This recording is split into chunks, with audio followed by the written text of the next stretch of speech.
చేస్తూ ఉంటారో వాళ్ళే ఎదుటి వాళ్ళ మీద హత్యా నేరాలను మోపుతూ ఉంటారు. ఇంత దారుణమైనటువంటి మనిషి చరిత్రలో ఎవరైనా ఉన్నారంటే ఒక్క చంద్రబాబు నాయుడినే చెప్పుకోవాలి. ఎంత గొప్ప హిస్టరీలే ఈయన జీవితం అంతా చూస్తే అవే మరకలు, ఎటువంటి హత్యా మరకలు అతను అంటుకొని ఉన్నాయంటే అతను కూల్గా ఉంటాడు, పైకి వెనక అన్నీ కూడా ఘోరాలు నేరాలు చేయిస్తూనే ఉంటాడు. అవి నాకు చాలా తెలుసు, ఎందుకంటే నేను చాలా ప్రత్యక్షంగా చూశాను. డైరెక్ట్గా కత్తులతో కటార్లతో చంపల మా ఆయన్ని, ఆయన అవమానంతో చంపేశాడు. నిజమైన హంతకుడు ఎవరంటే ఈయనే. ఎందుకంటే కత్తులతో చంపేదే హత్య కాదు, మానసికంగా అవమానం చేసి వాళ్ళని వేధించి చంపటం కూడా హత్య క్రిందకే వస్తుంది. ఆ విధంగా ఎన్టీఆర్ గారు అంత గొప్ప పార్టీని స్థాపించి కాంగ్రెస్ పార్టీకి వ్యతిరేకంగా 9 నెలల్లోనే అధికారానికి తెచ్చుకొని మరి దేశంలోనే నేషనల్ ఫ్రంట్ చైర్మన్గా ఎదిగి ప్రపంచ స్థాయిలో కూడా మరి అంత గొప్ప నాయకుడని పేరు తెచ్చుకున్నటువంటి మహానుభావుడు ఎన్టీఆర్ గారిని అధికార వ్యామోహంతో పదవి కోసం దారుణంగా రామోజీయను మరి వేబిఎన్ రాధాకృష్ణ ముగ్గురు కలిసి ఎంత కిరాతకంగా ఆయన చంపేశారంటే, ఎంత వైస్రాయ్ హోటల్కి వెళితే చెప్పులు వేయిస్తాడు దుర్మార్గుడు. ఇవన్నీ కూడా మర్చిపోతారనుకుంటున్నారా? చరిత్ర ఎప్పటికి కూడా మర్చిపోదు చంద్రబాబు నాయుడు. నువ్వు చేసినటువంటి నీచమైన రాజకీయాలు మొట్టమొదటిగా ఎన్టీఆర్ గారితోనే మొదలు పెడదాము. ఎన్టీఆర్ గారిని ఎంతగా నువ్వు అవమానం చేశావు. 8 నెలలు తిరగకుండానే 258 సీట్లు గెలుచుకున్నటువంటి ఒక ముఖ్యమంత్రిని దింపటానికి ఆయన భార్య మీదే నిందలేశావు. దారుణంగా రోజు నీ ఏదో పత్రికల్లో పిచ్చి రాతలన్నీ రాయించావు.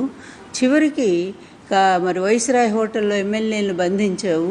కుట్రలతో కుయుక్తులతో వాళ్ళందరినీ లోబరుచుకున్నావు.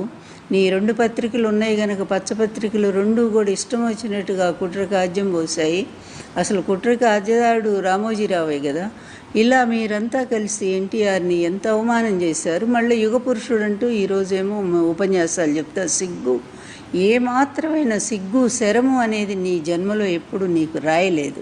అందుకని ఎంత నీచమైనటువంటి పనులు చేసినా కూడా, ఎవరు ఎన్ని విధాలు విమర్శించినా కూడా వాటన్నిటి తుడిపేస్తావు. మరి వాటన్నిటినీ కూడా అబద్ధాలుగా చూపించడానికి నీ పచ్చపత్రిక ఒకటి ఉంది. జగన్మోహన్ రెడ్డి గారు ఫ్యాక్షనిస్టా? గొడ్డలి పార్టీ, మా పార్టీ గొడ్డలి పార్టీయా? ఎవరు ఏంటో ఒక్కసారి మాట్లాడుకుందామా?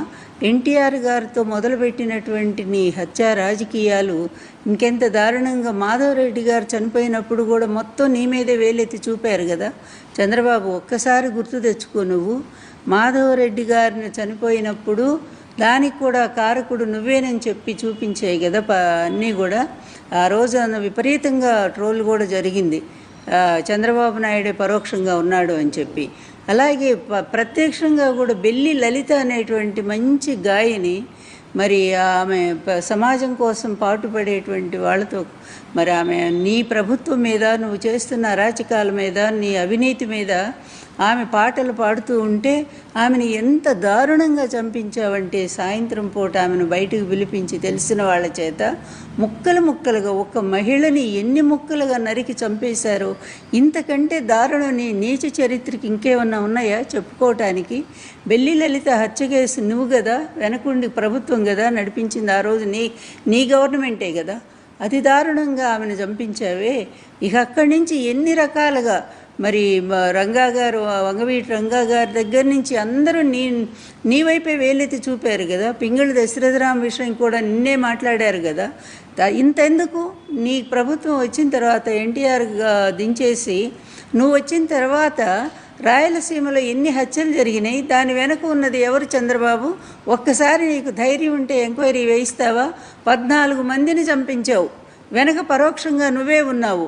ఉంటే మరి నిజంగా నీకే సంబంధం లేకపోతే నీ ప్రభుత్వంలో జరిగిన హత్యలకి కనీస బాధ్యత తీసుకున్నావా నువ్వు? వాళ్ళు ఎవరినైనా అరెస్ట్ చేయించావా? ఒక్కళ్ళు కూడా అరెస్ట్ కాలేదే. 14 మంది రాయలసీమలో చనిపోయారు. ముఖ్యంగా ఎక్కువ రెడ్డి వర్గానికి సంబంధించినటువంటి వాళ్లే చనిపోయారు. మరి వీటన్నిటి కారకుడు నువ్వు కదా. ఈ విధంగా నీచమైనటువంటి అధికారం కోసం నీచమైన హత్యా రాజకీయాల్ని ప్రోత్సహించేటువంటి నువ్వు నిజంగా నిన్న జగన్ గారు చెప్పినట్టు వాళ్ళ తాతగారిని చంపించి వాళ్ళ తాతగారిని చంపినటువంటి వ్యక్తులకు నువ్వు ఆశ్రయం ఇచ్చావు. మళ్ళీ సిగ్గు లేదు మీకు. మీ ఎల్లో మీడియాకి నిన్న అతన్ని కూర్చోబెట్టి, ఆ పార్థసారథి అనుకుంటా, అతను కూర్చోబెట్టి మాట్లాడిస్తావా? అసలు ఏమన్నా ఎక్కడన్నా కొంచెమైన మానవత్వం అనేది మనిషికి ఉండాలి కదా. కొంచెమైనా మనం ఈ పని చేస్తున్నామే, ఇంత నీచమైనటువంటి ఈ పనులు మనం ఎట్లా చేస్తామనే ఆలోచన ఉండాలి కదా. అదేమీ లేకుండా ప్రవర్తిస్తూ ఉన్నావే నువ్వు. తర్వాత వైఎస్ రాజశేఖర రెడ్డి గారు ముఖ్యమంత్రిగా ఉన్నప్పుడు నువ్వు మా పరిటాల రవి గారు చనిపోతే నువ్వు ఎవరి మీద వేసావు? మళ్ళీ చాలా అత్యంత ప్రాణ స్నేహితుడు అని చెప్పి వైఎస్ రాజశేఖర రెడ్డి గారి మీదేమో మళ్ళీ ఏదో తీస్తావు ఎక్కడో నువ్వు టీవీల్లో. కానీ నువ్వు ఆయన కొడుకు మీద నిందలేసావు ఆ రోజు శాసనసభలో. జగన్మోహన్ రెడ్డి గారి మీద నువ్వు ఆరోపణ చేస్తే నిజాయితీ పరులు కనుక ఆ కుటుంబం ఎక్కడ, నీ కుటుంబం ఎక్కడ? చంద్రబాబు నాయుడు, నిజంగా ఎంత హీన చరిత్ర నీది. వెనక నుంచి నువ్వు చిన్నప్పటి నుంచి చూస్తే ఎక్కడైనా ఒక్క పేజీ అయినా సరే నీ జీవిత చరిత్రలో ఒక్క పేజీ కూడా సరిగ్గా లేనే లేదు. ఎప్పుడూ కూడా ఈ నమ్మక ద్రోహానికి నువ్వు మొదటి నుంచి ఎవరైతే నిన్ను నమ్మారో, స్నేహితులు కానివ్వండి, నిన్ను ఆదరించినటువంటి పాకాల నారాయణ స్వామి లాంటి పెద్దలు కానివ్వండి, అందరికీ నువ్వెంత వెన్నుపోటు పడిచావో ఇది అందరికీ తెలిసినటువంటి చరిత్రే. కానీ నువ్వు తర్వాత వైఎస్ రాజశేఖర రెడ్డి గారు ఏం చేశారు? వెంటనే సిబిఐ ఎంక్వైరీ చేయించారు. అది నిజమైనటువంటిది ధైర్యం అంటే, నిజాయితీ అంటే అది. అట్లాంటి వ్యక్తిని నువ్వు సిబిఐ ఎంక్వైరీ వేశారు. సిబిఐ ఎంక్వైరీలో ఎక్కడ కూడా జగన్ గారి పేరు లేదు. మొదటి నుంచి జగన్ గారి మీద, వైఎస్ రాజశేఖర రెడ్డి గారి మీద పడి ఏడుస్తూనే ఉన్నావు కదా. నీ ఏడు పాడుగాను, ఎందుకంటే అమాయకుడైనటువంటి ఎన్టీఆర్ గారిని పొట్టన పెట్టుకున్నావు. అట్లాగే నీకు అడ్డం లేకుండా, ఎవరు ఎదురు లేకుండా నువ్వే కంటిన్యూ ముఖ్యమంత్రి కావాలనే ఒక దురుద్దేశంతోనే వైఎస్ రాజశేఖర రెడ్డి గారి మరణం వెనక కూడా అందరూ నిన్నే వేలెత్తి చూపారు. తెలుసా నీకు చంద్రబాబు నాయుడు?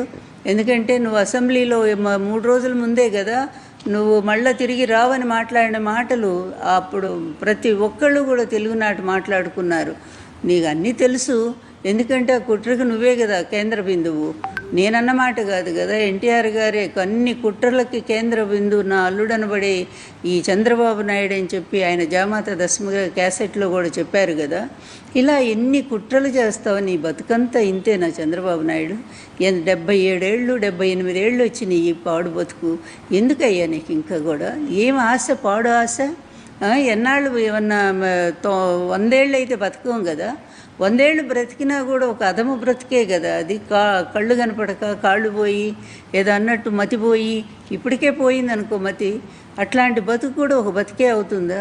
కనీసం వెళ్లే ముందు 4 మంచి పనులు చేశాడు మాకు అని చెప్పి జనం చెప్పుకునే పని ఒక్కటన్నా చేసావా?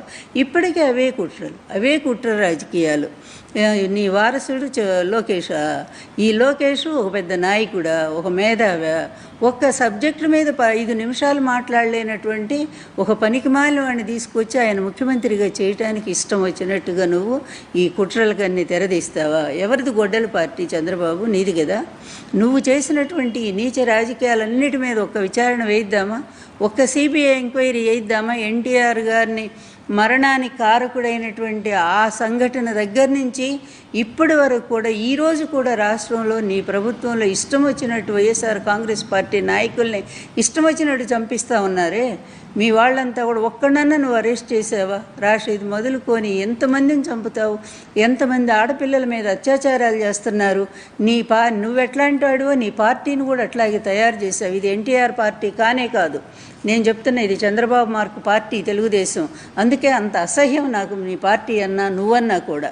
ఇంత నీచానికి దిగజారినటువంటి నువ్వు ఒక నిజాయితీ పరుడు, ఒక నిష్కళంకుడు, ప్రజల కోసం, పేద వర్గాల కోసం పాటుపడే వైఎస్ రాజశేఖర రెడ్డి గారు లాంటి వ్యక్తిని ఆ రోజు నుంచి ఏడుస్తూనే ఉన్నావు ఆ కుటుంబం మీద పడి. ఆ కుటుంబంలో వాళ్ళ అమ్మాయినే నువ్వు విడదీసావు వాళ్ళ నుంచి. ఆ అమ్మాయిని ఒక ఆయుధంలాగా మార్చుకున్నావు డబ్బిచ్చి. సరే, నువ్వు నీ రాజకీయాలన్నీ ఇలాగే ఉంటాయి కదా, నీ పనికిమాలిన రాజకీయాలన్నీ. కానీ గొడ్డల పార్టీ ఏంటి? ఈ దరిద్రం ఏంటి? అస్తమాను అసలు ఒక ముఖ్యమంత్రి స్థానంలో ఉండేటువంటి నువ్వు కనీసం మాట, మర్యాద, మన్నన అనేది కూడా తెలియదా నీకు? ఏదైనా సరే అబద్ధాలు చెప్పడానికి కూడా ఒక అర్థం లేదా?